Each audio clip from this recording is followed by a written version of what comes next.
I'm Chester44, and welcome to this Let's Play of Mask of the Betrayer.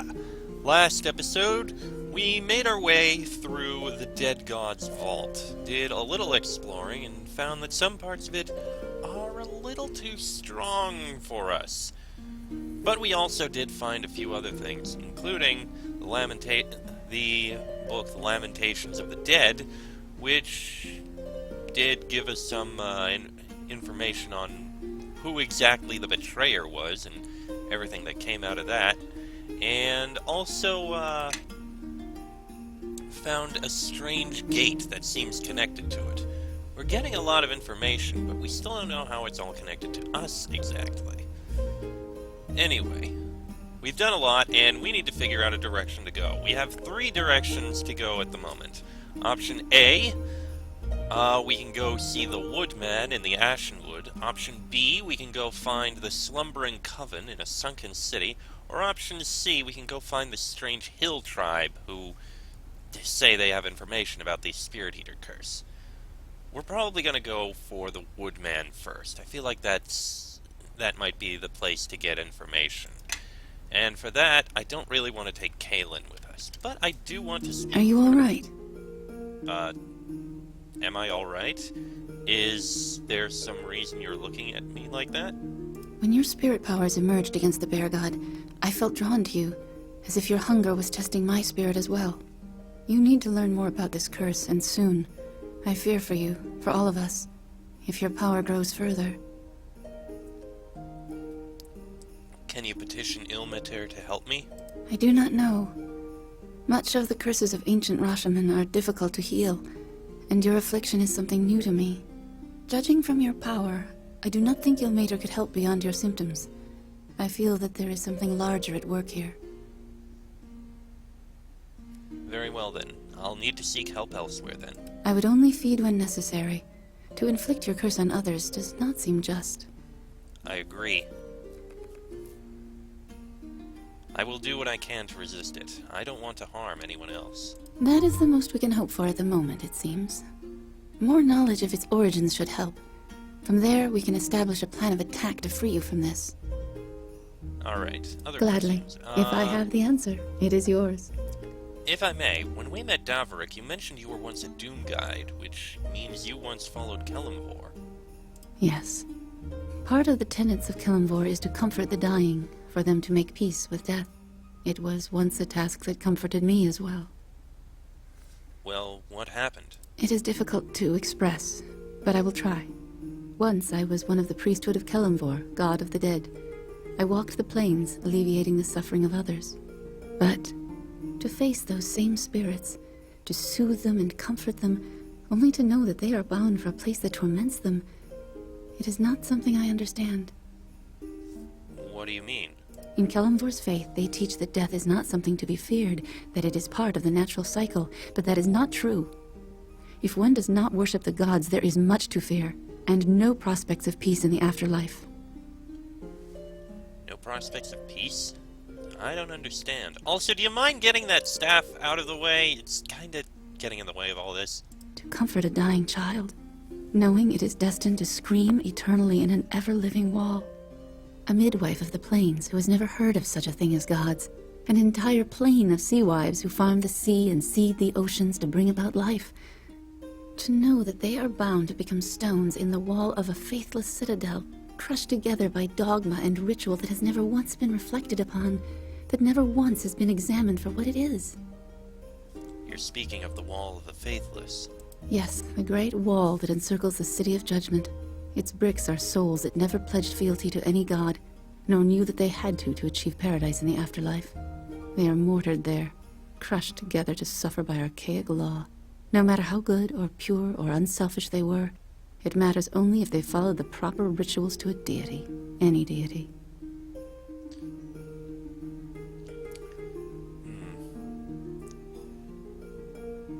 You value one's deeds and heart over their devotion, then. Religion is not ritual. It is intended to comfort, to strengthen, not to punish. Is lip service to a god, is that what is important? Or is it the acts and belief that matter? Well, what do you believe should be done? My conscience cannot be silenced on this. I hear justice. I hear the last words of those who suffer and need comfort. All of these things I hear, always. But beyond them, in the fugue plain, I hear the cries of those dead who lie within the wall, and I cannot forsake them.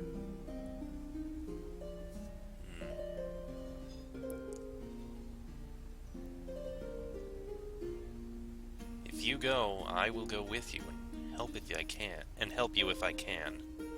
I would welcome your help, and it lends me strength to know that you are my ally in this. I will fly to them, and I will grant them wings as I have. I shall release them from the curse that their death has become, because it is the right thing to do for one's spirit to be at peace. Well, what do you intend to do? I led the Second Crusade to tear down this wall. Like the first, it failed, but I still live. It will continue. Second Crusade? There was a First Crusade. It too was stalled for a time. The one who led it suffered as I had. That is part of the journey, I feel. What happened during the First Crusade? Although I think we already kinda know. My grandfather sought to dissuade me from my efforts with the tale of the First Crusade. I do not think he understood the tale he was telling.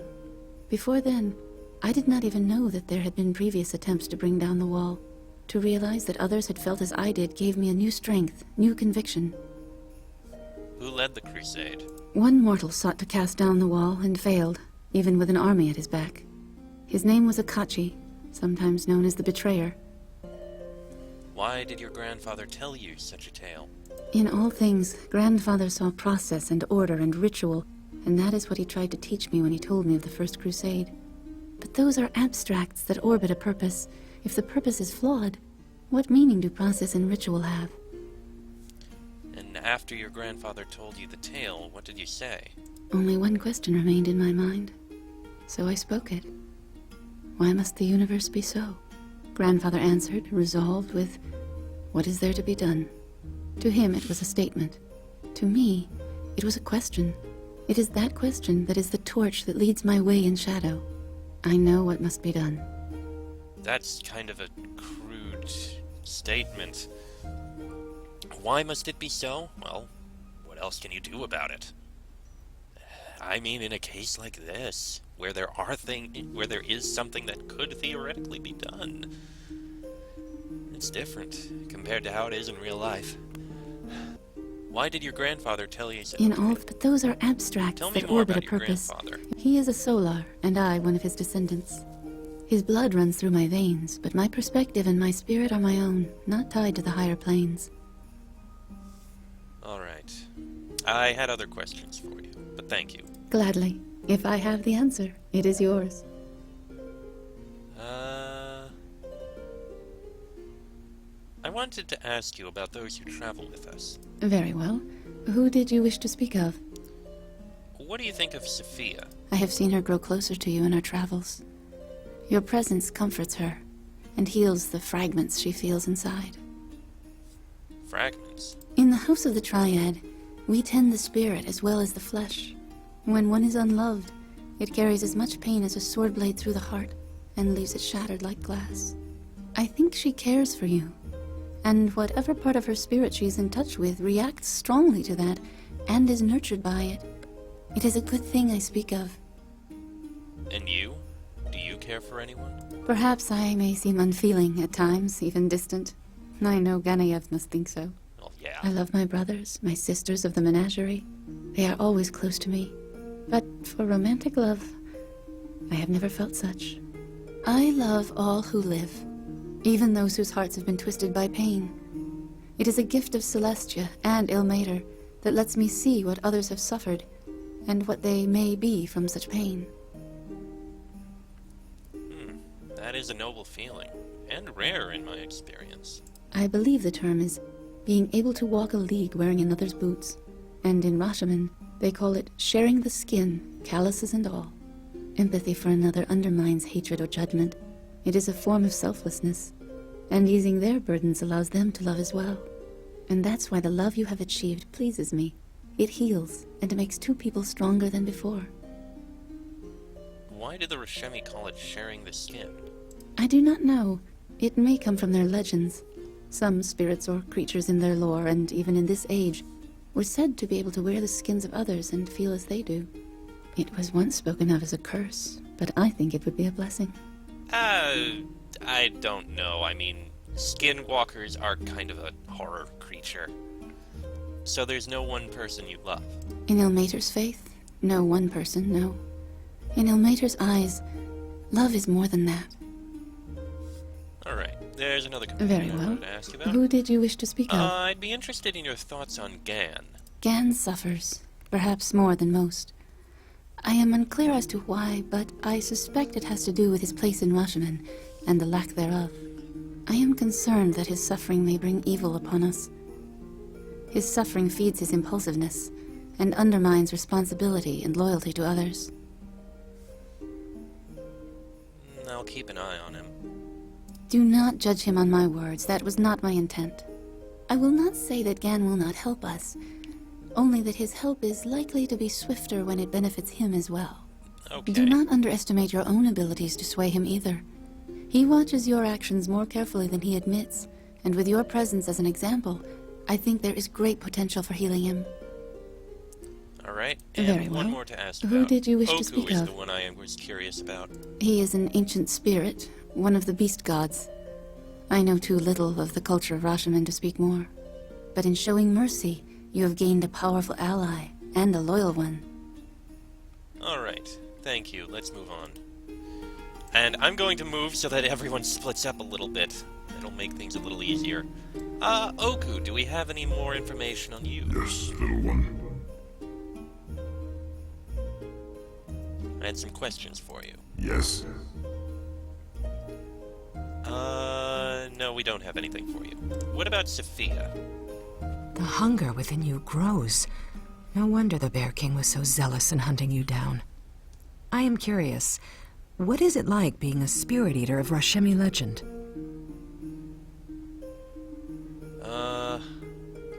Ask me later when I'm feeling hungry.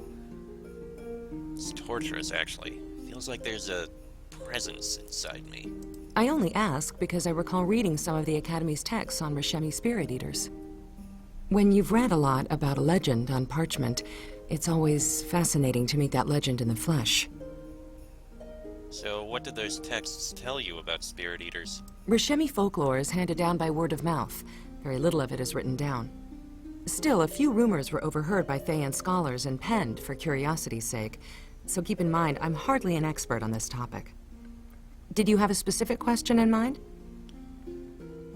Let's see. Actually, yeah, I can. What exactly is a spirit eater? The Rashemi used the term spirit eater as reference to both a curse and the bearer of that curse. The spirit eater curse allegedly devours its host from within. The stories describe the process as rather painful, to say the least. According to legend, there have been numerous victims of this curse, though the legends differ on whether or not there is more than one bearer of the curse at any one time. Do you have any idea how this happened to me? All the stories suggest that becoming a spirit eater is the result of a curse.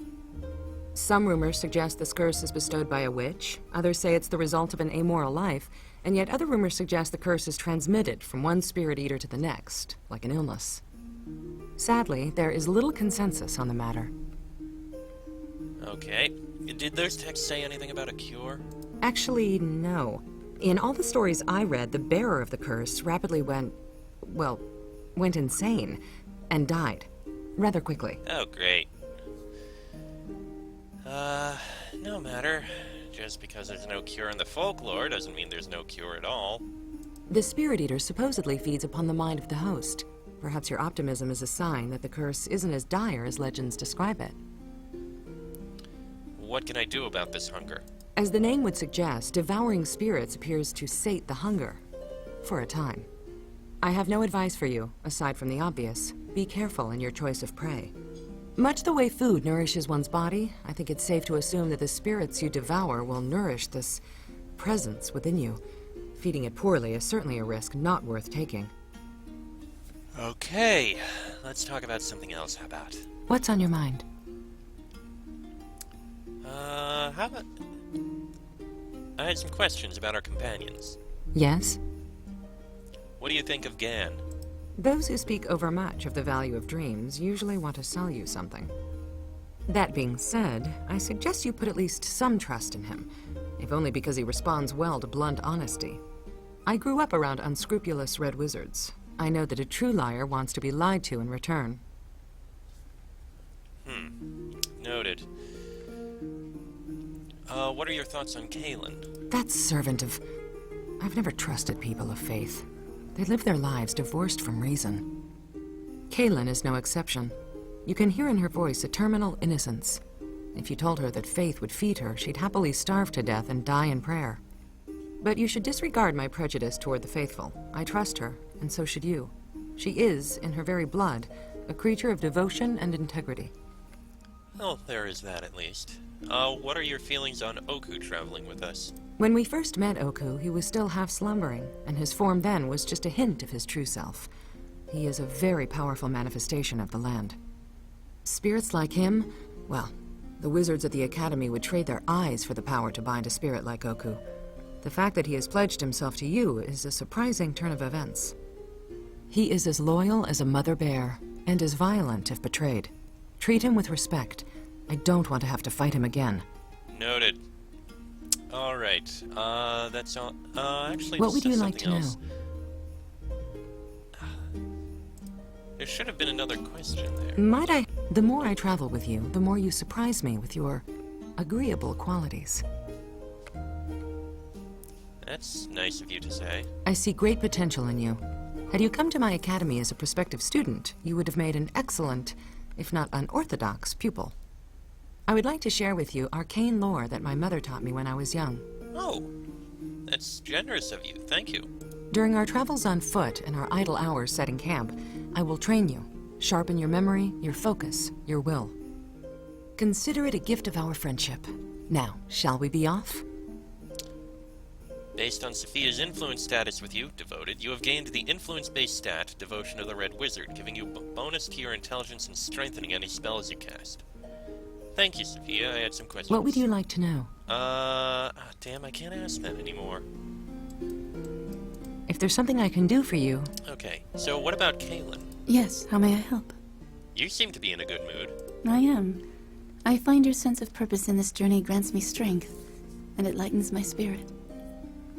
Sense of purpose. Whatever drives you has driven me as well. I feel there is much I can learn from you, and I think the planes our paths crossed. I appreciate the kind words. I only speak the truth. But you spoke to me for a reason. Is there some way I may help? Wanted I am to glad see. we have time to There we speak. go. There is something I wish to share with you. A protection of sorts to aid you in our travels. You met my brother and sister in Wolcentir. Unknown to many, my siblings and I share strength as members of the menagerie. A blessing I wish to convey upon you. I am honored, Kaylin. What is this blessing? It is a protective ward that enables focus even when one is in tremendous pain, and allows one to resist wounds and ailments that assault the body so the mind can remain pure. It will aid you in the struggles ahead, perhaps even help you resist what consumes you. I thank you, Kaylin, and I accept this blessing of the menagerie. So to pass it on, do we kiss, or should I take off my clothes? No. So be it, it is done. Even should we part company, or I perish, the blessing will remain. Neither time nor evil shall chip at it, and it will help you until the end of your days. Based on Kaylin's influence status with you, Loyal, you have gained the influence-based feat Blessing of the Menagerie, giving you a bonus to your Fortitude saving throws. Excellent. Anything else you wish to say? Yes, how may I help? No. Alright, Gan. Back again, I see. And what may this one do for you? Yes, I wish you to travel with me. Ah, but you have such a crowd already. Who must depart to make room for the formerly unwelcome half-hag? Ah, I wish that wasn't necessary, but if need be, Kaylin, you will wait here. Very well. I shall wait here until... Excellent. I can... Okay. Can we actually... Oh, he did level up. You've currently leather armor +4. You can't wear hide armor. Well, good to know. In that case, you did level up. Let's give you your level ups. Spirit Shaman, standard there. Okay. Favorite of the spirits is something you got. Level up again, point in wisdom, go there, and you're getting 9, 8, and 7. Burst of Glacial Wrath, Earthquake, and I don't know what you got there. But hey, more spells are better. And he can cast them at any time. Dreamer's Grace, he gives us Charisma. Okay, what is that new one that we got? Favored of the Spirits. Learns how to perform a special rite that guards her from death. While under the protection of this rite, a spirit shaman instantly heals 10 hit points per shaman level up to 150 if she is reduced to 0 or lower. Spirit shaman receives the spell's effect immediately, even if reduced to negative. Survive a blow that would otherwise kill her. The rite's protection is charged once it is triggered, and the spirit shaman must regain the favor of the spirits. Must rest to regain the favor of the spirits. Okay. All in. Now then, Gan. I was wondering what that absence was in you when we first met. Now I know what it is. It's hunger. It's so intense I can barely feel you behind it. It's primal, and it feels old. An old hunger indeed. Do you know anything about this power I have? You mean your curse? I know a little about it. Spirit legends only. Spirit eating is a curse that sometimes arises in Rashomon. A spirit eater walks the land, feeding on others to sustain its life. What happens to these spirit eaters? Hunted down, killed. Sometimes they simply vanish, never to be heard from again. They are enemies of this land, of the spirits. As you found with Oku, the spirit world will rise against this curse, trying to kill it or contain it before it does more harm. The curse of these spirit eaters is their hunger. It grows and grows, and if they can't feed, their own power is said to devour them. Is there a cure for this curse? I have never heard of one. Whatever this curse is, it runs deep and strong, and nothing known to me can cure it. You should seek out ones wiser than I. How long has this been going on? For as long as the spirits can remember, which for some of them is a very long time. Time is measured differently for beasts, and for deathless ones at that. But I will say that Oku remembered you, and that is a long time indeed. Alright, I had questions. Of course. Ask what you will, and I will do my best to answer. You look uneasy. Are you alright? Uneasy? Perhaps a bit. For one who barters with spirits such as I, having you around is an uneasy thing, yes. It's like attempting to negotiate with a merchant, while having a merchant-devouring beast standing next to you. It makes things more difficult, or easier, depending on the conversation. Also, in our battle with Oku, something changed. There is a new depth to you, to your dreams, that has been awakened. What? Why? I am not certain of the cause of this, but where once your mind was a mirror, now you have an undertow that was not present before. A mirror to a flowing river, as it were. I think your dreams will be stronger, and that is interesting. Ah, okay. I had questions. Of course. Ask what you will, and I will do my best to answer. What do you think of Sophia? I do not know if Sophia speaks to herself, or if another Sophia, a small spirit, speaks to her. But it is a question only she can resolve. Perhaps it is her conscience that whispers to her. But red wizards are said to have that stripped from them at a young age.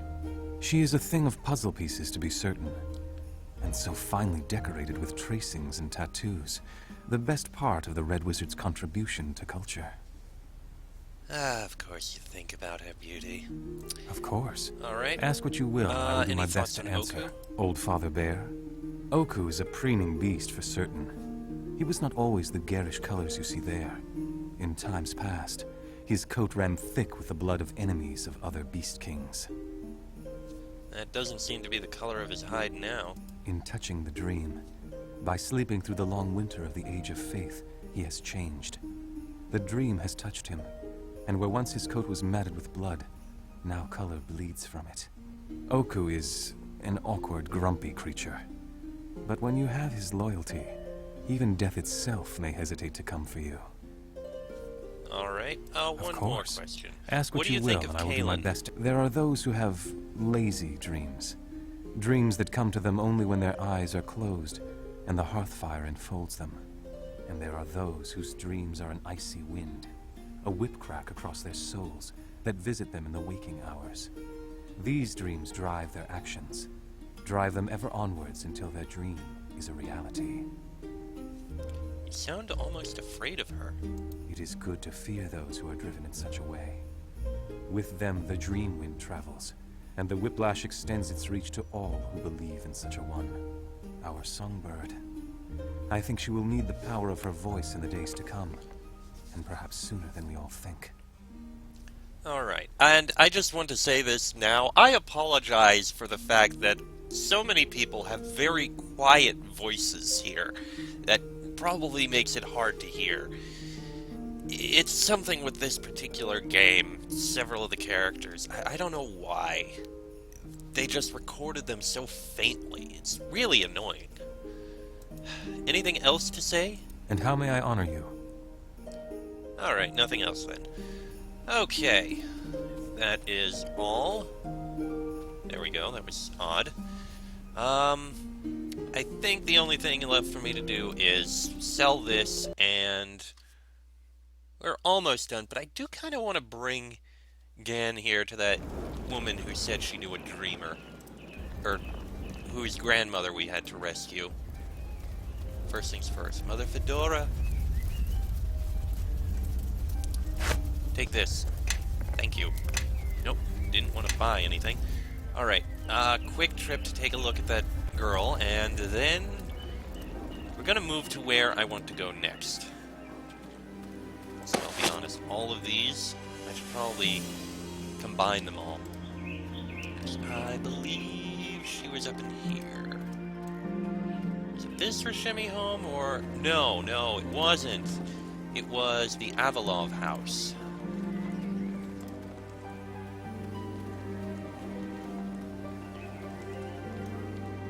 Where is it? Oh, right here. I feel like speaking to her... Contingent heal. Oh, that's the special feat he has. There is something in this place, as if a waking dream left its mark on the world here. How is that possible? It takes a powerful walker of dreams to bring even a trace of dreams to this plane. Usually they are filtered through art, writing, poetry, but in their raw form that is a feat not even I can perform. Whoever dwells here, I would wish to meet them. They may be a natural conduit to dreams. Well, we do have someone we can speak to. Gabby Avalov. Yes? What is it now? You mentioned your grandmother is missing. I believe that Skyla, my grandmother, was taken by hags just outside the... Okay. Oh, your grandmother. Is she the one who has left the traces of dreams upon this home? I'm not certain I follow, but yes, my grandmother spends more time asleep or in a trance than awake. Tell me about your grandmother's dreaming. My grandmother has kept much of her dream walking from me.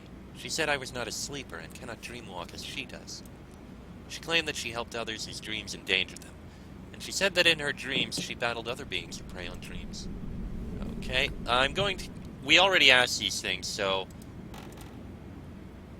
Why would they hunt her? Where would they have taken her? How do you know she was taken? I'll see if I can find her for you. Is that all? Nothing more, Gan? Okay, well, I had to ask anyway. We'll keep our eyes open and hopefully find her. Alright, so...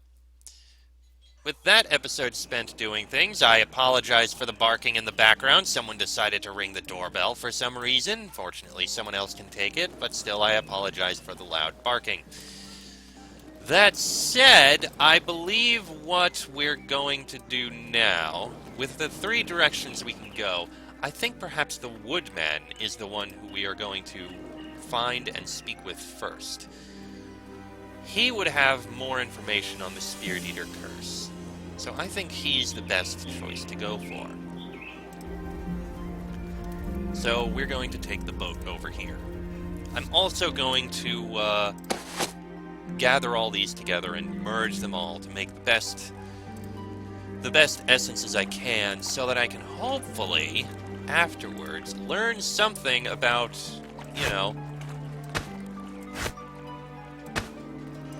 I'm gonna take a quick look off screen. I forgot to do it last time, to try and figure out what I can do to improve our abilities. Yes? Okay.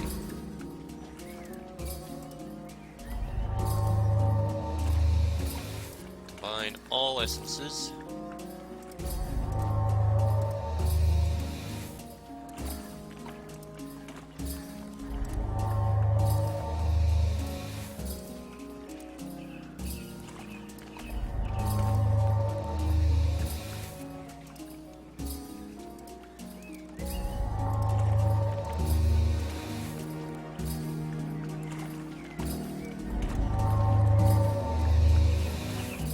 And I'm going to do it off screen so that it doesn't bother anything.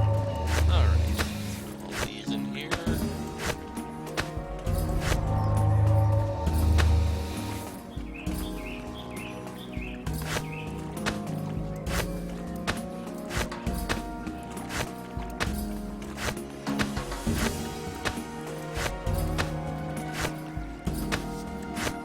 Yes. Actually, hold on. Let me save. It's fine if I do it this way.